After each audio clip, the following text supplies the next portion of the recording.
નમસ્કાર વિદ્યાર્થી મિત્રો, આજે આપણે ધોરણ 10માં સામાજિક વિજ્ઞાનના પાઠ 4 અને 5નું સ્ટડી મટીરિયલ જોવા જઈ રહ્યા છીએ, જે ભાગ 2 છે. આગળનો ભાગ 1 એ આપણે અગાઉના વિડીયોમાં મૂકેલો છે, જે તમે જય નિશાના યુટ્યુબ ચેનલના પ્લેલિસ્ટમાં જઈને જોઈ શકો છો. ધોરણ 4 ભારતનો સાહિત્યિક વારસો, જેમાં વિભાગ એમાં જોડકા જોડો. અહીં અ અને બ વિભાગ આપેલા છે, જેમાં પહેલું છે પાણીની સામે આવશે સી અષ્ટાધાયી. નંબર 2 સામવેદ, સામે સાચો જવાબ આવશે ઈ સંગીતની ગંગોત્રી. નંબર 3 યજુર્વેદ, આપણો સાચો જવાબ આવશે ડી યજ્ઞનો વેદ. નંબર 4 બાણ, સાચો જવાબ આવશે બી હર્ષચરિત. નંબર 5 ભવભૂતિ, આપણો જવાબ આવશે એ ઉત્તર રામચરિત. આગળ નંબર 2 જોડકામાં જોઈશું, જેમાં અ અને બ વિભાગમાં કે પહેલું છે ભારવી, તો ABCDEF છે, એમાં તેમની કૃતિઓ છે. તો ભારવીની આવશે નંબર 1માં સી કિરાતાર્જુનિયમ. નંબર 2 વિશાખા દત્ત, સાચો જવાબ આવશે ડી મુદ્રા રાક્ષસ. નંબર 3 શુદ્રક, સાચો જવાબ આવશે મૃચ્છકટિકમ. નંબર 4 દંડી, તો આપણો જવાબ આવશે ઈ 10 કુમાર ચરિત. 5 તિરુવલ્લુવર, અને આપણો સાચો જવાબ સામે આવશે બી કુરલ. હવે વિધાનો ખરા છે કે ખોટા તે જણાવો. પહેલું છે સોમદેવ કથા સરિત સાગર ગ્રંથની રચના કરી, ખરું. નંબર 2 ભારતનો પ્રથમ ઐતિહાસિક ગ્રંથ રાજતરંગણી છે, ખરું. નંબર 3 કવિ પંપા, પોન્ના અને રન્નાને કન્નડ સાહિત્યના ત્રિમૂર્તિ તરીકે ઓળખવામાં આવે છે, ખરું. નંબર 4 અમીર ખુસરોના ગુરુ હુઝરત નિઝામુદ્દીન ઓલિયા હતા, ખરું. નંબર 5 કૃષ્ણદેવરાય દ્વારા આમુક્તમાલ્યદા નામની ગ્રંથની રચના કરી હતી, ખરું. નંબર 6 આઈને અકબરી અને અકબરનામાની રચના હૈઝીએ કરી હતી, ખોટું. નંબર 7 મધ્યયુગની સૌથી મહત્વની ઘટના ઉર્દુ ભાષાનો જન્મ ગણાય છે, ખરું. નંબર 8 મુહમ્મદ હુસેન આઝાદનો દરબારી અકબરી જાણીતો ગ્રંથ છે, ખરું. હવે ખાલી જગ્યામાં પહેલી છે ખાલી જગ્યા ચીની મુસાફરે નાલંદા વિદ્યાપીઠની મુલાકાત લીધી હતી, તો આપણો જવાબ આવશે યુવાન સ્વાંગ.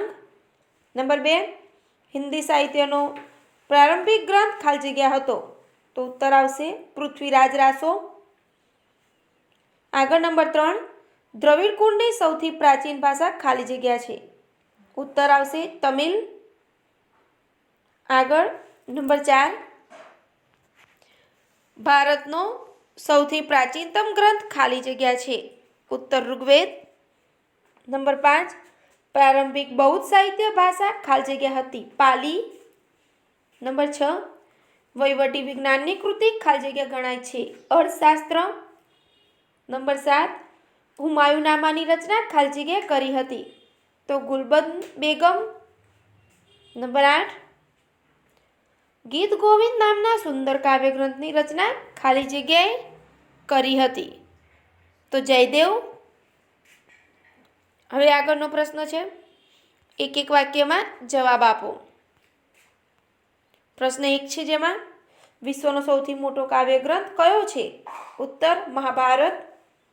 પ્રશ્ન 2 ભારતને પૃથ્વી પરનું સ્વર્ગ કોણ કહેતું હતું, ઉત્તર અમીર ખુસરો. પ્રશ્ન 3 પ્રાચીન ગાંધાર પ્રદેશની રાજધાનીનું શહેર કયું હતું, જવાબ તક્ષશિલા. પ્રશ્ન 4 વિજયનગરનો કયો સમ્રાટ તેલુગુ અને સંસ્કૃત ભાષાના લેખક હતા, ઉત્તર કૃષ્ણદેવરાય. પ્રશ્ન 5 ગુજરાતનું કયું વિદ્યાધામ શિક્ષણનું અતિ પ્રસિદ્ધ કેન્દ્ર હતું, ઉત્તર વલ્લભી. પ્રશ્ન 6 કઈ વિદ્યાપીઠ આંતરરાષ્ટ્રીય બંદર હતું? ઉત્તર વલભી. હવે આગળ કે યોગ્ય વિકલ્પ પસંદ કરીને જવાબ આપો. વિકલ્પો છે તો પહેલો છે 1 ભારતની સૌથી પ્રાચીન લિપિ કયા સમયની હતી? ઉત્તર હડપ્પીય. પ્રશ્ન 2 કર્મકાંડ અને સંસ્કારોનું વર્ણન કયા ગ્રંથમાં આપેલ છે? તો અહીં આવશે ઉત્તર ઋગ્વેદ.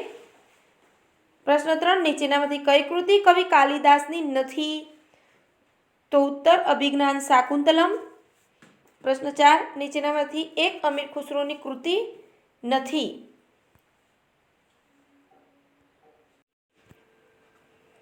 તો અહીંયા સિપિહર, આસિકા, નુહ અને કુરુલ. તો આપણો જવાબ આવશે ડી કુરુલ. નંબર 5 તમિલ ભાષાનો વ્યાકરણ ગ્રંથ કયો છે? અહીંયા 4 વિકલ્પ છે A B C Dમાં, જેમાં આપણો જવાબ આવશે સી તોલકાપ્પિયમ. આગળ 6 તારીખે ફિરોઝશાહીની રચના કોણે કરી હતી? ઉત્તર સી ઝિયાઉદ્દીન બર્ની. નંબર 7 બાબરની આત્મકથા કયા ગ્રંથમાં લખવામાં આવી છે? ઉત્તર તુઝુકે બાબરી. જવાબ આવશે આપણો બી. નંબર 8 વલભીના શાસકો કયા વંશના રાજાઓ હતા? તે 4 વિકલ્પમાંથી આપણો સાચો જવાબ આવશે નંબર સી મૈત્રક. હવે આગળ વિભાગ બી જોઈએ આપણે. વિભાગ બીમાં છે નીચેના આપેલા પ્રશ્નોના જવાબ આપો. પ્રશ્ન 1 વેદ કેટલા છે અને કયા કયા? તો જવાબ વેદ 4 છે. નંબર 1 ઋગ્વેદ, 2 સામવેદ, 3 યજુર્વેદ, 4 અથર્વવેદ. પ્રશ્ન 2 બૌદ્ધ સાહિત્યનો પરિચય આપો. ઉત્તર પ્રારંભિક બૌદ્ધ સાહિત્ય પાલી ભાષામાં લખાયેલું છે. આ સાહિત્ય 3 ભાગમાં વહેંચાયેલું છે. તેને ત્રિપિટક કહેવાય છે. આ ઉપરાંત બૌદ્ધ સાહિત્યમાં અન્ય ગ્રંથ પણ લખાયા છે. હવે આગળ આપણે જોઈએ વિભાગ સી. નીચે આપેલા પ્રશ્નોના મુદ્દાસર જવાબ લખો. પ્રશ્ન 1 ગુપ્તયુગ સંસ્કૃત સાહિત્યના કાવ્ય અને નાટકના સુવર્ણયુગ ગણાય છે. વિધાન સમજાવો. ઉત્તર કે તે સમયે મહાન સંસ્કૃત સાહિત્યકારો કાલિદાસ, ભવભૂતિ, ભારવી, ભર્તુહરી, બાણભટ્ટ અને માઘનો સમાવેશ થાય છે. આ તમામ ભારતભરમાં પ્રખ્યાત છે, જેમાં કવિ કાલિદાસ વિશ્વ પ્રસિદ્ધ કવિ છે. કવિ કાલિદાસ પોતાની કાવ્યકલા અને ઉત્કૃષ્ટ નાટ્ય શૈલીના કારણે જાણીતા છે, જેમાં કુમાર સંભવ, રઘુવંશ, મેઘદૂત, ઋતુસંહાર અને અભિજ્ઞાન શાકુંતલમનો સમાવેશ થાય છે. મહાકવિ બાણલિખિત હર્ષચરિત અને કાદંબરી ઉત્કૃષ્ટ સંસ્કૃત સાહિત્યની રચના છે. તે સમય અન્ય ગ્રંથોમાં ભવભૂતિનું ઉત્તરરામચરિત, ભારવીનું કિરાતાર્જુનીયમ, વિશાખાદત્તનું મુદ્રા રાક્ષસ, શુદ્રકનું મૃચ્છકટિકમ અને દંડીના 10 કુમાર ચરિતનો સમાવેશ થાય છે. આ ગ્રંથોના મુખ્ય વિષય રાજકીય ઘટનાઓ, પ્રણય પ્રસંગો, રૂપકો, હાસ્ય પ્રસંગ અને તત્વજ્ઞાન હતા. આગળ જોઈએ પ્રશ્ન 2 ગુજરાતી ગદ્ય પદ્ય સાહિત્યનો વિકાસ વર્ણવો. ઉત્તર પ્રાચીન યુગથી જૂની ગુજરાતી ભાષામાં પદ્ય સાહિત્ય રચાયું હતું. સમય જતાં ગુજરાતી ભાષામાં ખેડાણ થતાં અનેક કૃતિઓ રચાઈ. તેમાં આપણે જોઈએ તો નરસિંહ મહેતા, મીરાબાઈ, ગંગાસતી, શામળ, અખો, પ્રીતમ, ભાલણ, પ્રેમાનંદ અને દયારામને ઓળખાવી શકાય. તો આ સમયમાં પદો, ગીતો, છપ્પા, કાવ્યો, આખ્યાન કાવ્યો અને ગરબીનો સમાવેશ થાય છે. અને અર્વાચીન સમયના આપણે જોઈએ લેખકોને કવિઓના તો નર્મદ, નવલરામ, કિશોરલાલ, મહિપતરામ રૂપારામ, ગોવર્ધનરામ ત્રિપાઠી, અને પન્નાલાલ પટેલ વગેરે ગદ્ય સાહિત્યને સમૃદ્ધ બનાવ્યું છે. આગળ પ્રશ્ન 3. પ્રાચીન યુગના તમિલ સાહિત્યનો પરિચય આપો. જવાબ: પ્રાચીન યુગમાં તમિલ, તેલુગુ, કન્નડ અને મલયાલમ એ 4 દ્રવિડ કુળની ભાષામાં સાહિત્ય રચાયું. તેમાં તમિલ સૌથી જૂની ભાષા છે. તે સાહિત્ય ઈસવીસનના પ્રારંભમાં સમયમાં રચાયેલું છે. તે સમયમાં ભારતની પરંપરા મુજબ 3 સંગમોની રચના થઈ. તે સંગમોના આશ્રય સંતો અને કવિઓએ પોતાની કૃતિઓ રચી, જે સંગમ સાહિત્ય તરીકે ઓળખાય. એતુથોકાઈ, પથ્થુપાતુ અને તોલ્કાપ્પિયમ એ 3 સંગમ સાહિત્યના પ્રખ્યાત ગ્રંથો હતા.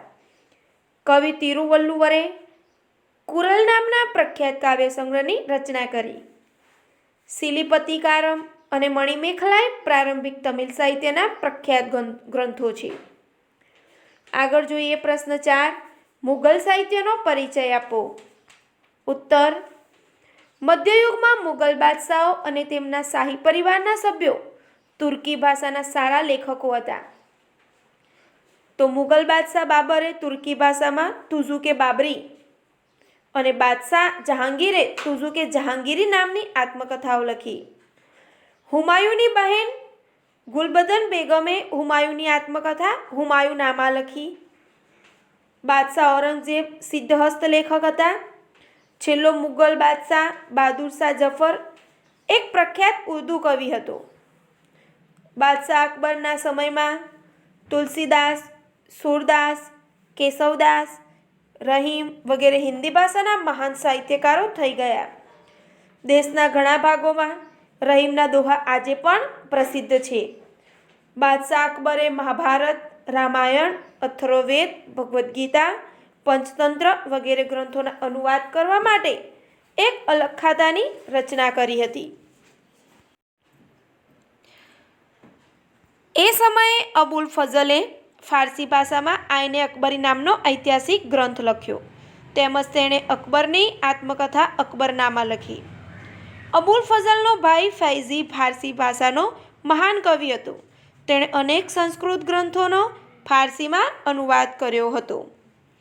હવે વિભાગ ડી આપણે જોઈએ. આપેલ પ્રશ્નોનો સવિસ્તાર જવાબ આપો. પ્રશ્ન 1 છે, નાલંદા વિદ્યાપીઠ વિશે માહિતી આપો.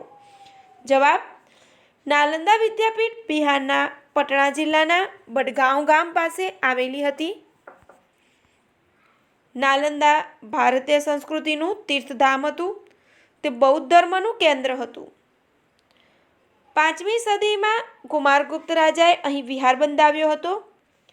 મહાવીર સ્વામીએ અહીં 14 ચતુર્માસ કર્યા હતા. તેથી તે જૈન ધર્મનું તીર્થ બન્યું હતું. ઈસુની 5મી થી 7મી સદી દરમિયાન નાલંદા વિદ્યાપીઠ શિક્ષણધામ તરીકે ખૂબ પ્રસિદ્ધ હતી. દેશ પરદેશના વિદ્યાર્થીઓ અભ્યાસ માટે આવતા. આ વિદ્યાપીઠમાં હજારો હસ્તલિખિત ગ્રંથોના અમૂલ્ય ભંડાર હતા. અહીં વિશ્વમાં શ્રેષ્ઠતમ ગણાય તેવા ગ્રંથાલયો હતા. અહીંનો ગ્રંથાલય વિસ્તાર ધર્મગંજ નામથી ઓળખાતો હતો. 7મી સદીમાં ચીની પ્રવાસી યુઆન સ્વાંગે આ વિદ્યાપીઠમાં રહી બૌદ્ધ ધર્મના શાસ્ત્રોનો અભ્યાસ કર્યો હતો. તે ચીન પાછો ગયો ત્યારે 657 જેટલા હસ્તલિખિત ગ્રંથો પોતાની સાથે લઈ ગયો હતો. નાલંદા વિદ્યાપીઠમાં 7 મોટા ખંડો હતા. તેમાં આશરે 300 વ્યાખ્યાન ખંડો હતા. વિદ્યાર્થીઓને રહેવા માટે મઠો હતા. વિદ્યાર્થીના નિભાવ માટે દાનમાં મળેલા અનેક ગામની આવકમાંથી વિદ્યાર્થીઓને રહેઠાણ, ભોજન અને વસ્ત્રો વિનામૂલ્યે પૂરા પાડવામાં આવતા હતા.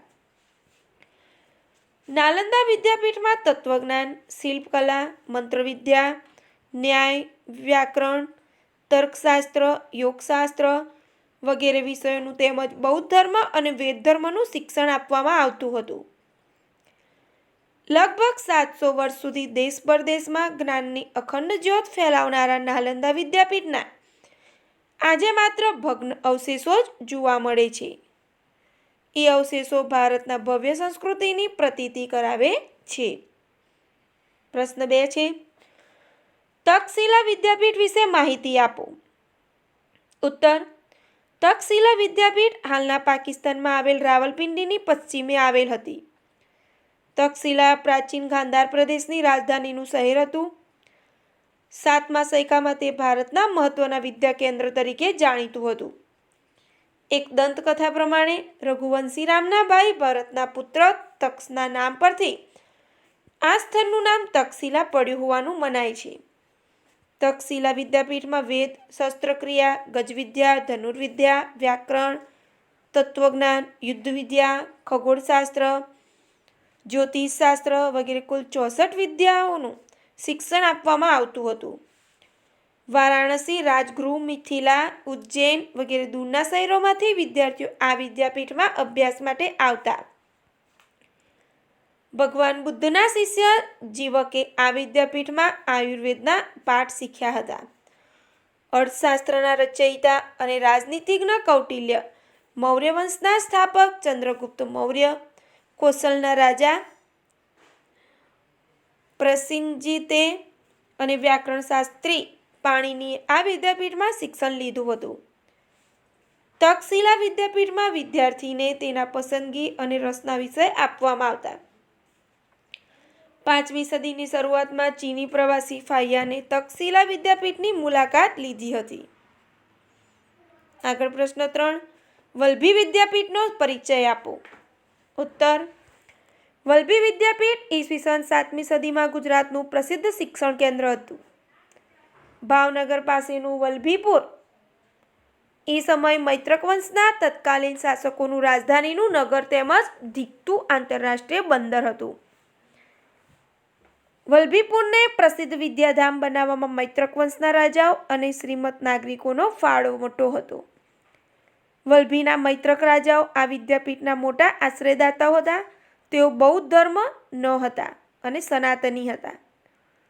મૈત્રકો દ્વારા મળેલ દાનથી વિદ્યાલયોનો નિભાવ થતો હતો. વલ્લભીમાં હજારો બૌદ્ધ સાધુઓ અને બ્રાહ્મણ વિદ્યાર્થીઓ તેમજ દેશ વિદેશમાંથી અનેક વિદ્યાર્થીઓ ઉચ્ચ અભ્યાસ માટે આવતા. એ સમયે વલ્લભી વિદ્યાપીઠ બૌદ્ધ ધર્મના હીનયાન પંથનું કેન્દ્ર હતું. અહીં બૌદ્ધ ધર્મ ઉપરાંત બીજા ધર્મોનું પણ શિક્ષણ આપવામાં આવતું હતું. 7મા સૈકાની મધ્યમાં બૌદ્ધ વિદ્વાનો સ્થિરમતી અને ગુણમતી આ વિદ્યાપીઠના પ્રસિદ્ધ આચાર્યો હતા. અહીંના પ્રસિદ્ધ વિદ્વાનોના નામ વિદ્યાપીઠના દરવાજા ઉપર લખવામાં આવતા. આ વિદ્યાપીઠમાં અભ્યાસ પૂરો કરનાર વિદ્યાર્થીની ઊંચી પદવી પર નિમણૂક થતી. ચીની પ્રવાસી ઇત્સિંગે લખ્યું છે કે વલ્લભી વિદ્યાપીઠ પૂર્વે ભારતની પ્રસિદ્ધ શિક્ષણ સંસ્થા નાલંદા સાથે સ્પર્ધા કરતી હતી. આરબોના આક્રમણને કારણે મૈત્રક વંશનો અંત આવ્યો. એ પછી વલ્લભી વિદ્યાપીઠની કીર્તિ ઝાંખી પડી ગઈ અને થોડા સમય પછી વિદ્યાપીઠનો અંત આવ્યો. પ્રશ્ન 4 જોઈએ. પ્રાચીન ભારતીય સાહિત્ય જણાવો. ઉત્તર. વૈદિક સાહિત્યમાં ઋગ્વેદ, સામવેદ, યજુર્વેદ અને અથર્વવેદ એમ 4 વેદ છે. વેદનો અર્થ જ્ઞાન થાય છે. આમ વેદો એટલે જ્ઞાન આપનાર સાહિત્યની રચના થઈ. વેદો પછી ઉપનિષદો. સાહિત્યમાં ઉપનિષદ એટલે ગુરુ પાસે બેસીને શીખવું તે ઉપનિષદો. તો સંવાદના સ્વરૂપમાં છે. મુખ્ય 10 ઉપનિષદો છે, જ્યારે મુક્તિકો ઉપનિષદમાં તેની સંખ્યા 108ની છે. બ્રાહ્મણ ગ્રંથોમાં વેદોના મંત્રોનો અર્થ સમજવા માટે તેના પર પદ સ્વરૂપમાં રચાયેલી ટીકાઓનો સંગ્રહ જે ગ્રંથોમાં છે તેને બ્રાહ્મણ ગ્રંથો કહેવાય છે. તેમાં જુદા જુદા યજ્ઞો અને તેમને લગતી ધાર્મિક વિધિઓનું માટેનું માર્ગદર્શન છે. આર્યો તેમના શેષ જીવનના અરસામાં જંગલમાં આશ્રમ બાંધી સતત ચિંતન કરીને રચાયેલા તત્વજ્ઞાનથી ભરપૂર એવા સાહિત્યને આર્યણકો કહે છે. રામાયણ અને મહાભારત એમ બંને મહાકાવ્યોએ સદીઓ સુધી કરોડો લોકોના વિચારો અને સાહિત્ય સર્જન પર ગાઢ પ્રભાવ પાડેલ છે. આગળ પુરાણોએ આરંભિક વૈદિક ધર્મને સમજાવવા મુખ્ય ભૂમિકા ભજવી. તત્કાલીન સમયમાં જે શાસ્ત્રો રચાયા તે વિજ્ઞાન અને તત્વજ્ઞાનના ગ્રંથો ગણાય છે. દાખલા તરીકે કૌટિલ્યનું અર્થશાસ્ત્ર વહીવટી વિજ્ઞાનની કૃતિ છે. સ્મૃતિ ગ્રંથમાં ધર્મ દ્વારા અનુમોદિત કર્તવ્યો, રિવાજો અને નિયમો આપવામાં આવેલ છે. પ્રારંભિક બૌદ્ધ સાહિત્ય પાલી ભાષામાં રચાયેલ છે. તેના 3 ભાગ છે, જે ત્રિપિટક કહેવાય છે. તે બૌદ્ધ ધર્મનો ગ્રંથ છે. કાલિદાસ, ભારવી, ભવભૂતિ, બાણભટ્ટ, માઘ વગેરે સંસ્કૃત સાહિત્યકારોએ ગુપ્ત યુગના દરમિયાન રચેલા સાહિત્યને લીધે ગુપ્ત યુગ સંસ્કૃત સાહિત્યના કાવ્ય અને નાટકના વિકાસનો સુવર્ણ યુગ હતો. ગુજરાતી સાહિત્યમાં નરસિંહ મહેતા, મીરાબાઈ, દયારામ, અખો, પ્રેમાનંદ, પ્રીતમ જેવા સાહિત્યકારોએ પદોએ, ગીતો, ગરબી, આખ્યાન કાવ્યો અને છપ્પા કાવ્યો રચીને ગુજરાતી સાહિત્યનો વારસો સમૃદ્ધ બનાવ્યો છે. નર્મદ, નવલરામ, ગોવર્ધનરામ ત્રિપાઠી, ઉમાશંકર જોશી, પન્નાલાલ પટેલ જેવા સાક્ષર વર્યોએ પણ ગુજરાતી સાહિત્યને સમૃદ્ધ બનાવ્યું. તમિલ, તેલુગુ, કન્નડ અને મલયાલમની નામની 4 દ્રવિડ ભાષાઓ સાહિત્ય વિકાસ આ સમયમાં થયો અને તેમાં સૌથી જૂની ભાષા તમિલ ભાષાનું સાહિત્ય ઈસુના પ્રારંભ જેટલું જ જૂનું છે. વિદ્યાર્થી મિત્રો, હવે આપણે અહીંયા પ્રકરણ 5 જોઈએ, ભારતનો વિજ્ઞાન અને ટેકનોલોજીનો વારસો. તો અહીંયા વિભાગ એમાં સાચા જોડકા જોડો. અ અને અ બ સામે છે. અમાં પહેલું છે આર્યભટ્ટ, તો સાચો જવાબ આવશે ઈ, ગણિતશાસ્ત્રના પિતા. 2 વાઘભટ્ટ, સાચો જવાબ આવશે ડી, અષ્ટાંગ હૃદય. 3 વરાહમિહિર, સાચો જવાબ આવશે બી, બૃહદ સંહિતા. 4 વિશ્વકર્મા, સાચો જવાબ આવશે એ, દેવોના પ્રથમ સ્થપતિ. આગળ વિધાન ખરું છે કે ખોટું તે જણાવો. પહેલું છે શાસ્ત્રોમાં ખગોળશાસ્ત્ર સૌથી પ્રાચીન છે, ખરું. બીજું, વાસ્તુશાસ્ત્ર એ જ્યોતિષશાસ્ત્રનું અવિભાજ્ય અંગ છે, ખરું. ત્રીજું, વરાહમિહિરે આચાર સંહિતા નામના ગ્રંથની રચના કરી, ખોટું. ચોથું, ભારતના પ્રથમ ઉપગ્રહનું નામ આર્યભટ્ટ રાખવામાં આવ્યું, ખરું. પાંચમું, ધાતુના શિલ્પો બનાવવાની પરંપરા ભારતના 10મી-11મી સદીથી વિકાસ પામી, ખરું. છઠ્ઠું, પંડિત સારંગદેવનો ગ્રંથ રસ રત્નાકર ગણાય છે, ખોટું. આગળ છે નીચેના પ્રશ્નોના 1-2 શબ્દમાં ઉત્તર લખો. પહેલું છે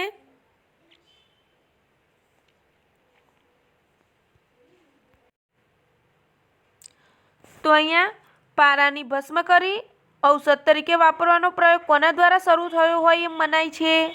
ઉત્તર, બૌદ્ધ આચાર્ય નાગાર્જુન. પ્રશ્ન 2, દિલ્હીમાં આવેલ વિજય સ્તંભની વિશેષતા કઈ છે?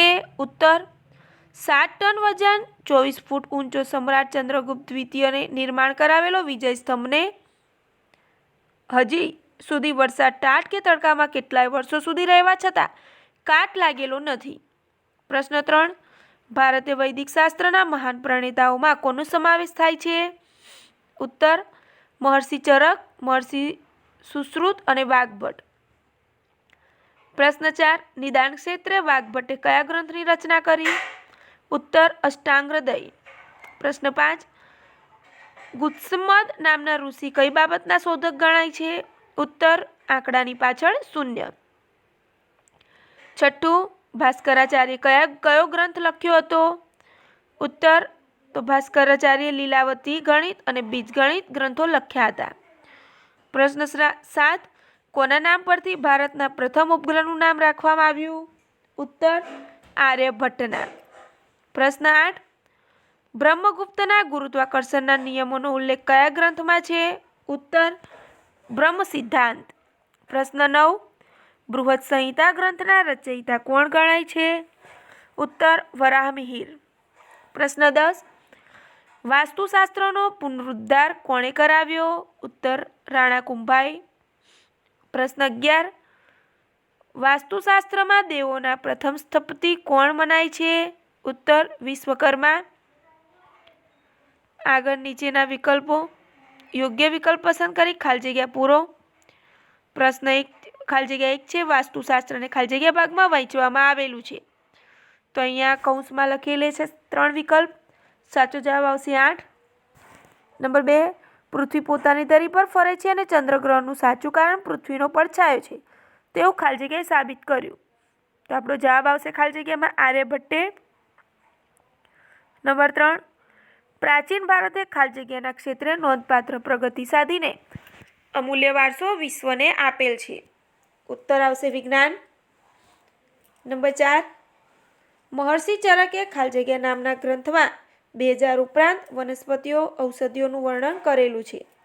ઉત્તર ચરક સંહિતા. આગળ નીચે આપેલા પ્રશ્નોના માંગ્યા મુજબ ઉત્તર આપો. નંબર 1, કલાની દ્રષ્ટિએ આંતરરાષ્ટ્રીય ખ્યાતિ ધરાવતું શિલ્પ કયું છે? સાચો જવાબ આવશે બી, નટરાજનું. નંબર 2, મહર્ષિ ચરક, ચરક સંહિતા તો મહર્ષિ સુશ્રુત, સુશ્રુત સંહિતા. નંબર 3, બ્રાહ્મવ્ય પાંચાલે રચેલો ગ્રંથ ખાલી જગ્યા છે. તો સાચો જવાબ આવશે બી, પ્રજનન શાસ્ત્ર.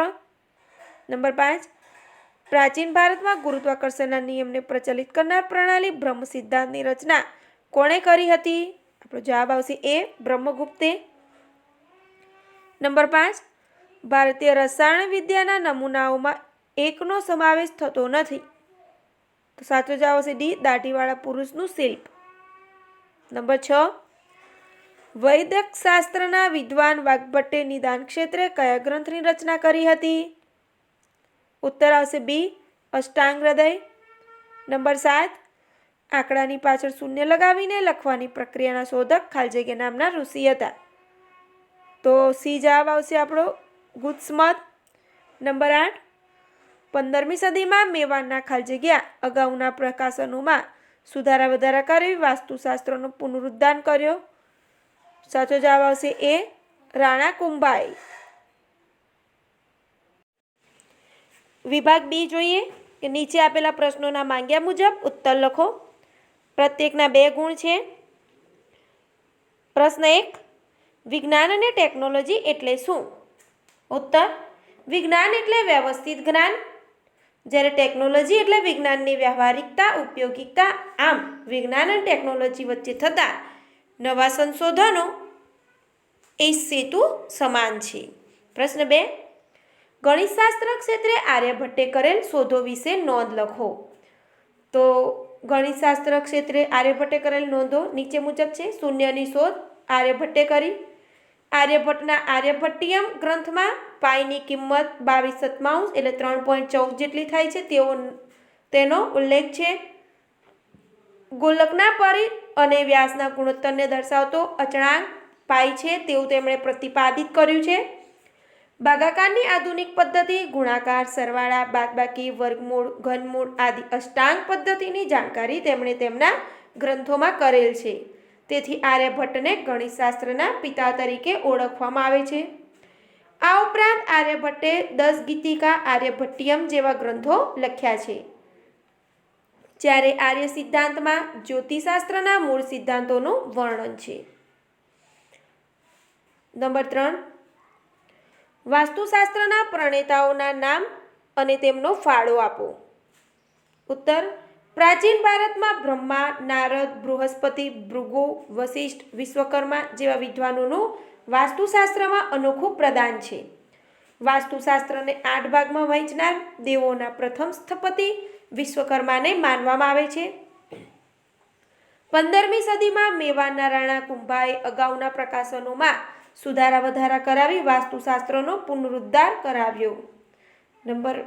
પ્રશ્ન 4, વરાહમિહિરે કયા ગ્રંથની રચના કરી હતી? તેમાં તેમણે દર્શાવેલી હકીકતો કઈ કઈ છે? ઉત્તર, વરાહમિહિરે બૃહદ સંહિતા ગ્રંથની રચના કરી હતી. તેમાં આકાશી ગ્રહોની માનવીના ભવિષ્ય પર થતી અસરો, માનવીઓના લક્ષણો, પ્રાણીઓના વર્ગો, લગ્ન સમય, તળાવો, કૂવાઓ, બગીચા, ખેતરોમાં વાવણી વગેરે પ્રસંગોના શુભ મુહૂર્તોની માહિતી દર્શાવેલી છે. તે મહાન ખગોળવેત્તા અને જ્યોતિષશાસ્ત્રી પણ હતા. તેમણે જ્યોતિષશાસ્ત્રને 3 ભાગમાં વહેંચેલ છે: તંત્ર, હોરા અને સંહિતા. વિભાગ સી જોઈએ. નીચે આપેલ પ્રશ્નોના મુદ્દાસર ઉત્તર લખો. પ્રત્યેકના 3 ગુણ છે. પ્રશ્ન 1, ટૂંક નોંધ લખો. પ્રાચીન ભારતનું ખગોળશાસ્ત્ર. ઉત્તર. ખગોળશાસ્ત્રને લગતા ઘણા ગ્રંથો ભારતમાં લખાયેલા છે અને તેનો પ્રાચીન વિદ્યાપીઠોમાં અભ્યાસ પણ થતો. ગ્રહો ઉપરથી ફળ પ્રમાણે જ્યોતિષ ફલિત કરવામાં આવતું. આમ શાસ્ત્રોમાં ખગોળશાસ્ત્ર સૌથી પ્રાચીન છે. ગ્રહો અને તેમની ગતિ, નક્ષત્રો તથા અન્ય અવકાશી પદાર્થો વગેરે ઉપરથી ગણતરીપૂર્વક ખગોળ અને જ્યોતિષનો સારો વિકાસ થયેલો છે. આર્યભટ્ટે સાબિત કર્યું હતું કે પૃથ્વી પોતાની ધરી પર ફરે છે તથા ચંદ્રગ્રહણનું સાચું કારણ પૃથ્વીનો પડછાયો છે, જેને તજજ્ઞો અજરભર નામથી સંબોધતા હતા. આર્યભટ્ટના નામ પરથી ભારતના પ્રથમ ઉપગ્રહનું નામ આર્યભટ્ટ રાખવામાં આવ્યું છે. ગુરુત્વાકર્ષણના નિયમોનો ઉલ્લેખ પણ બ્રહ્મગુપ્તે પોતાના બ્રહ્મ સિદ્ધાંત ગ્રંથમાં કરેલ છે. પ્રશ્ન 2 છે. પ્રાચીન ભારતનું ધાતુ વિદ્યામાં પ્રદાન જણાવો. ઉત્તર. ભારતના પ્રાચીન ગ્રંથોમાં અનેક ધાતુઓનો ઉલ્લેખ સમાયેલો છે. આમ પ્રાચીન કાળથી જ ભારતના લોકો ધાતુ વિદ્યાનો પોતાના વ્યવહારિક જીવનમાં ઉપયોગ કરે છે. પ્રાચીન ભારતમાં ધાતુ શિલ્પો બનાવવાની પરંપરા 10મી-11મી સદીથી વિકાસ પામી. પ્રાચીન ભારતે ધાતુ વિદ્યામાં અદ્વિતીય સિદ્ધિઓ હાંસલ કરી હતી, જેના દ્રષ્ટાંત સ્વરૂપે સિંધુકાલીન સંસ્કૃતિમાંથી મળી આવેલ ધાતુની નર્તકીની પ્રતિમા, આ ઉપરાંત તક્ષશિલામાંથી પ્રાપ્ત થયેલ કુષાણ રાજવીના સમયની ભગવાન બુદ્ધની પ્રતિમાઓ અને ચોળ રાજવીના સમયમાં તૈયાર થયેલ ધાતુ શિલ્પો જોવા મળે છે. ચેન્નઈ સંગ્રહાલયમાં સમાવવામાં આવેલું આંતરરાષ્ટ્રીય ખ્યાતિ ધરાવતું નૃત્યકલાના ઉત્કૃષ્ટ નમૂનાઓ પૈકી મહાદેવ નટરાજનું શિલ્પ તથા ધનુર્ધારી શ્રીરામનું શિલ્પ અદ્ભુત છે. આ ઉપરાંત કલાત્મક દેવદેવીઓ, પશુ પક્ષીઓ તથા સોપારી કાપવાની કલાત્મક સુડીઓ વગેરે ધાતુ વિદ્યા ક્ષેત્રે મહત્વનું સ્થાન ધરાવે છે. આગળ પ્રશ્ન 3 છે. પ્રાચીન ભારતે વિજ્ઞાનના ક્ષેત્રે આપેલો વારસો જણાવો. ઉત્તર. તો વિજ્ઞાન એટલે વ્યવસ્થિત જ્ઞાન, જ્યારે ટેકનોલોજી એ વિજ્ઞાનની વ્યવહારિક ઉપયોગિતા. આમ બંને ક્ષેત્રે જે સંશોધનો થયા તેણે વિશ્વના દેશોને એકબીજાને નજીક લાવી દીધા છે. દેશ વચ્ચેના આંતરવ્યવહારને સરળ બનાવેલ છે તથા વિશ્વના દેશો વચ્ચે સહયોગનો નવો અભિગમ દર્શાવેલ છે. આમ રાષ્ટ્રો વિશ્વ શાંતિ અને સહઅસ્તિત્વ તરફ અભિમુખ થયેલ છે. આપણા પ્રાચીન ભારતના તત્વજ્ઞ ઋષિઓએ વિજ્ઞાનના ક્ષેત્રે અમૂલ્ય વારસો વિશ્વને આપેલ છે. ધાતુ વિદ્યા, રસાયણ વિદ્યા, વૈદિક વિદ્યા, શૈલ્ય ચિકિત્સા, ગણિતશાસ્ત્ર, ખગોળશાસ્ત્ર, જ્યોતિષશાસ્ત્ર, વાસ્તુશાસ્ત્ર અને ભૌતિકશાસ્ત્ર જેવા વિજ્ઞાનના અનેક ક્ષેત્રોમાં મહાન તત્વજ્ઞ ઋષિઓએ મહત્વનું પ્રદાન કરેલ છે. ભારત આધ્યાત્મિક વિચારધારાની સાથે સાથે વૈજ્ઞાનિક દ્રષ્ટિબિંદુ ધરાવે છે. તેઓ અર્વાચીન યુગના સંશોધનો દ્વારા સાબિત થયેલ છે. પશ્ચિમના દેશોની વૈજ્ઞાનિક અને ટેકનિકલ શોધોમાં સીધી અથવા આડકતરી રીતે પ્રાચીન ભારતમાં વિજ્ઞાનનું તત્વ સમાયેલું છે. ભારતની સંસ્કૃતિની વિવિધતામાં પણ એકતાના દર્શન થાય છે. સમજાવો.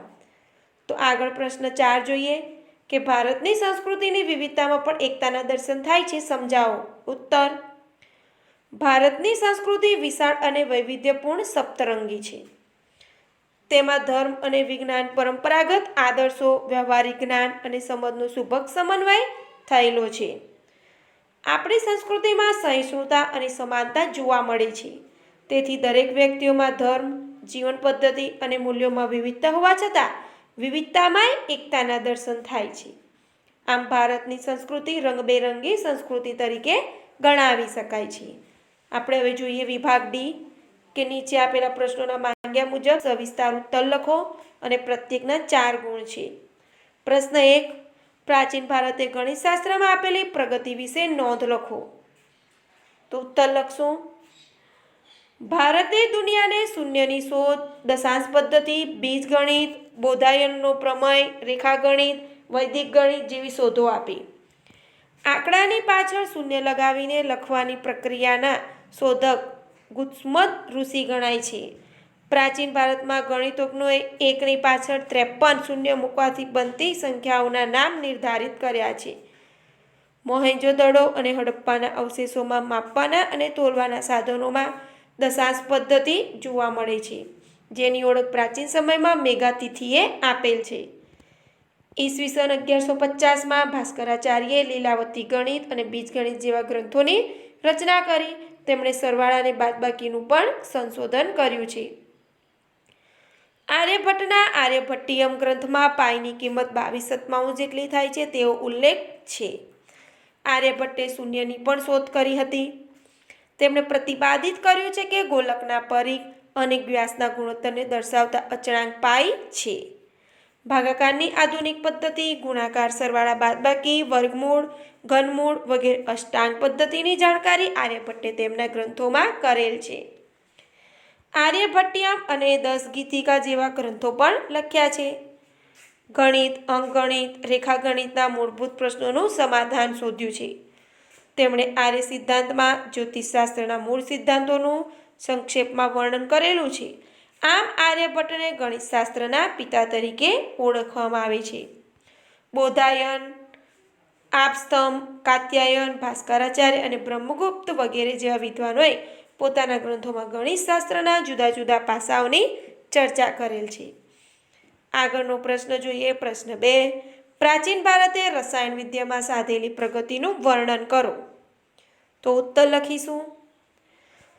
પ્રાચીન ભારતમાં રસાયણ વિદ્યા માટે નાલંદા વિદ્યાપીઠ અગ્રીમ સ્થાન ધરાવતી હતી.